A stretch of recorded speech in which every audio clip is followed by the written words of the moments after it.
এরকম লোককে দেখি দেখি সারা সব ভেবে গেছো একেবারে। কি অবস্থা কর্তা বাবু, দেখো অনেক গরম লাগছে।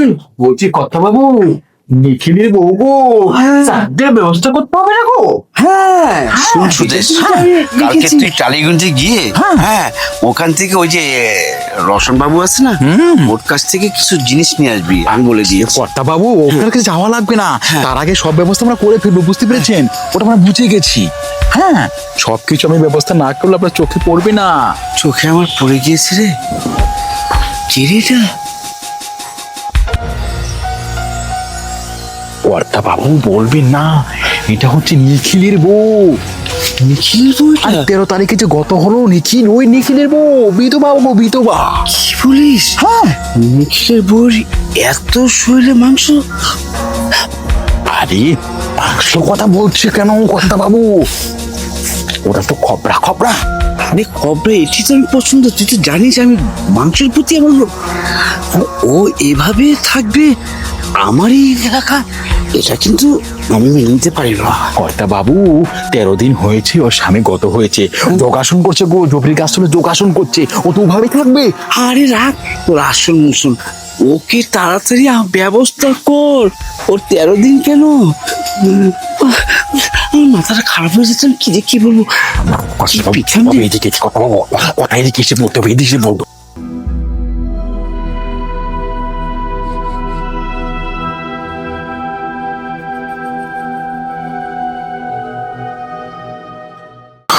সুশীল, আরে কচ্ছ বাবু বলুন।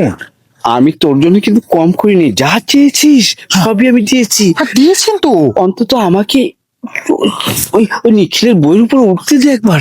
আরে কর্তা বাবু কি করে যে বোঝাই আপনাকে, মাত্র 13 দিন হয়েছে ওর স্বামী গত হয়েছে, এখন তো বিধবা গো বিধবা, ওর উপর আপনি কি করে উঠবেন, কি করে বানাবেন তাকে শতবা? আমি কিচ্ছু জানি না, তুই এবার ব্যবস্থা কর।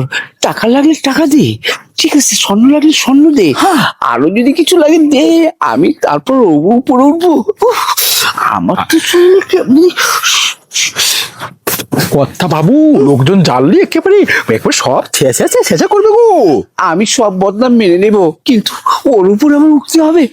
তুই আরে বাবা ওর উপর উঠলে তো আপনাকে 14 ঘোড়া প্রোগ্রাম পড়তে হবে গো। দেব দেবো সব দেব সব।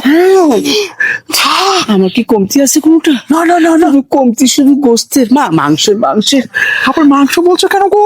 বললাম না ওর স্বামী গত হয়েছে, খবরা বলতে হয়, খবরা খবরা খবরা। খবরাই তো, ওই খবরাতে দেখেছিস একটা। কর্তা বাবু, কর্তা বাবু তাহলে এখানে কিছু করা যাবে না, উঠান পার গিয়ে যখন বসবে তখন গিয়ে ঠান্ডা মাথা কথা বলতে হবে গো। তাহলে তুই বল, আমি অপেক্ষা করবো বাগান বাড়িতে। উঠবো আজকে ওর উপরে। ওর উপরে শুন, তোকে আমার ওই পশ্চিম পাড়ার ওই ওই ওই 24 পরগনার জায়গাটা তোকে দিয়ে দিলাম। কর্তা বাবু শুধু নিখিলের বউকে থামো, নিখিলের 14 গোষ্ঠীকে আপনার তোলা শুইয়ে দেবো গো। বলবো আপনি কাজ করুন কর্তা বাবু, আপনি শিগগিরই টংপার বসু, আমি নিখিলের বউর সাথে একটু করে যাচ্ছি গো। নিয়ে আস, আমি খুলে মুলে রেডি হয়ে যাচ্ছি। শিগগিরই জানবো।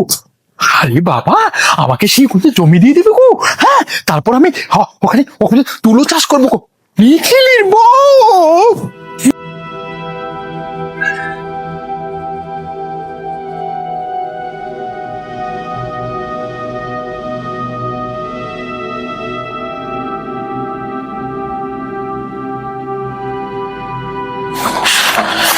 দুর্গা দুর্গা দুর্গা দুর্গা।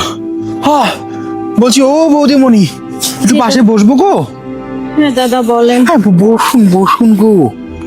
বলছি একেবারে লজ্জায় মরে যায় গো, কি করবো বলো? হ্যাঁ সব দুঃখের দুর্দশা শুনে আমার নিজের চোখ বেয়ে জল গড়িয়ে এসে গো, কিন্তু সবার কথা সব দিকে রাখলাম, তোমার দিকে তাকালে মনে হয় আমার চোখ গড়িয়ে জল টপ টপ টপ টপ করে পড়তে থাকে গো। না দাদা তেমন কিছু না, আমি এরকমই ভালো আছি। কি করে ভালো আছো তা তো দেখে বুঝতে পারছি। দেখো গো আমাদের কর্তা বাবু 10 গ্রামের খেয়াল রাখে গো।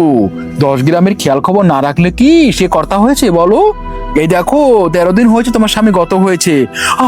নিখিল দাদা কত বলতো, তুই আমাদের বাড়ি আসবি, তোর বৌদি নাড়ু পাকিয়েছে খাবি, এসব মনে পড়লে গো বৌদি, মনে হয় একেবারে ভেঙে যায় বৌদি, একেবারে ভেঙে যায়।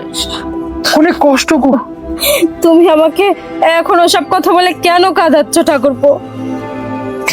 কেটো না বৌদি, কেঁদে কি হবে বলো? শোনো, ওই তোমার স্বামীর ওই শ্রাদ্ধের জন্য ওই আমাদের কর্তাবাবু আয়োজন করতে চাচ্ছে গো, তাই তোমাকে নিয়ে যেতে বলেছে। না থাক দাদা, আমার জন্য এত কিছু করার দরকার নেই, আমি যেভাবে পারি করে ফেলবো। না গো, অমত করো না। নিখিল দাদা আমাদের কত উপকার করেছে, আর সে গত হয়েছে, তার শের চাঁদরা যদি আমরা না করি তাহলে যে ওই ভগবান আমাদের ক্ষমা করবে না গো। কিন্তু দাদা, হ্যাঁ। কর্তাবাবু আমার জন্য কেন করবে? কর্তা বাবুর যে দায়িত্ব গো, তোমার স্বামীর জন্য তোমার দায়িত্ব আছে, তেমনি কর্তা বাবুরও অনেক দায়িত্ব আছে। শীঘ্রই চলো গো, আর কথা বলো না, চলো তো। আচ্ছা দাদা, চলো। তাহলে করলে তো ভালোই হ্যাঁ, হয়। চলো গো চলো, আর মন খারাপ। এসো এসো কর্তাবাবু, আরে কর্তাবাবু দেখুন গো, দেখুন দেখুন, বুকে দেখি থেকে সারা চোখ ভেঙে গেছো একেবারে, কি অবস্থা কর্তাবাবু দেখো। অনেক গরম লাগছে, বলছি কর্তাবাবু, নিখিলের বউ গো, চাঁদের ব্যবস্থা করতে হবে না গো। হ্যাঁ, এটার জন্য তো আমি দেখেছি, তুই সমস্ত ব্যবস্থা কর সাথে, কত টাকা লাগে আমি দেবো। আমি তোর উপকার করতে হবে। হ্যাঁ গো, আমি ছাড়া করবে কে? কর্তাবাবু যা বলে অবনা সপনা বাসনা সব কিছু করে নাও, তা না হলে তোমার ওই অমঙ্গল হবে গো, স্বর্গ থেকে তো অভিশাপ করবে গো। না না দাদা, এরকম কথা বলেন না, আপনি আমাকে যা বলেছেন আমি তাই করবো। কর্তাবাবু, শোনো শোনো, আমি বলতে সব আয়োজন করে নিই। আচ্ছা তুই আয়োজন কর, আমি দেখবেন, আরে নিখিল দাদা কত ভালো করেছিল। শোনো, তুমি কোনো চিন্তাই করবে না, তুমি বিধবা হয়েছে কি হয়েছে, আমি তো তোমার সাথে 14 আছি। কি কর্তাবাবু?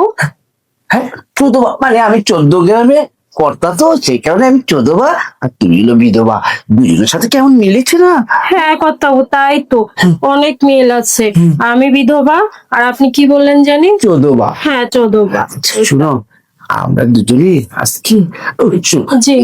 এখানে সব ব্যবস্থা ওর সাধ্যের জন্য করে দিব, আবার তোমাকে অনেকগুলো টাকাও দিব। আর তুমি এই বয়সে কোথায় যাবে? আমার ওই উত্তরপাড়া কিছু জায়গা আছে, ওইটা কিছু জায়গা দিয়ে দেবো, তুমি বিল্ডিং করে থাকবে কেমন? কর্তাবাবু, আমার মতো একটা বিধবার জন্য এত কিছু করার দরকার নেই, আপনি শুধু আমার স্বামীর শ্রাদ্ধ ব্যবস্থাটা করেন। ওটা তো হয়ে গেছে, এখন শুধু বাকি তোমাকে জায়গা দেবো, আর আমাকে একটু জায়গা দিবে শুধু। আমার জাগার দরকার নেই কর্তাবাবু, আমি এক কোণে পড়ে থাকবো, আমার সমস্যা হবে আচ্ছা না। ঠিক আছে, শুনো, এই যে শরীরটা ছেড়ে আমার কান্না আছে, তোমাকে তুমি ছেড়ে চলে গেছে। এই তোমার শরীরটা, অত নাটুসটার শরীরটাকে কে ধরবে বলো? কর্তাবাবু, মানে কারো ধরার দরকার নেই, আমি তো বিধবা, আমি একাই থাকতে পারবো কর্তাবাবু। না না না না, তুমি একা থাকতে পারবে না, আমি থাকতে তুমি একা থাকতে পারবে না, তুমি আমার সাথে থাকতে। কি বলছেন কর্তাবাবু? আপনার ঘরে বউ আছে, আপনি আমাকে কি বলছেন এসব কথা? সব ছেড়ে দেবো, সব ছেড়ে দেবো, সবগুলিকে ওই গঙ্গাতে ফেলে মেরে ফেলবো, শুধু তুমি থাকতে পারছো। শোনো কর্তাবাবু, আমি আমি তোমাকে মানে বিয়ে করে রাখবো, তুমি চিন্তা করো না। কি বলছেন কর্তাবাবু? আমার মতো একটা বিধবাকে আপনি বিয়ে করবেন, আবার লাল শাড়ি পরাবেন? হ্যাঁ পরাবো, মানে তোমার সাদা শাড়ি রাখবো না, কোনো কাপড়ই রাখবো না। না কর্তাবাবু, এসব ঠিক হচ্ছে না। এটা ঠিক হচ্ছে, এটা ঠিক হচ্ছে, আমি যখন চাচ্ছি তাহলে ঠিকই হচ্ছে। শোনো, আমি আর ঠিক থাকতে পারছি না, তোমাকে সারাটা জীবন আমি রাখবো, তোমার বুকের বাম পাশে থাকবো, ডান পাশে থাকবো। কর্তাবাবু, আমি একটা বিধবা মানুষ, আপনি যদি বিয়ে করেন তারপরে এসব হবে, এখন দরকার নেই। আমি বিয়েটা 1 ঘন্টা পরই করবো, আগে 1 ঘন্টা আমার সাথে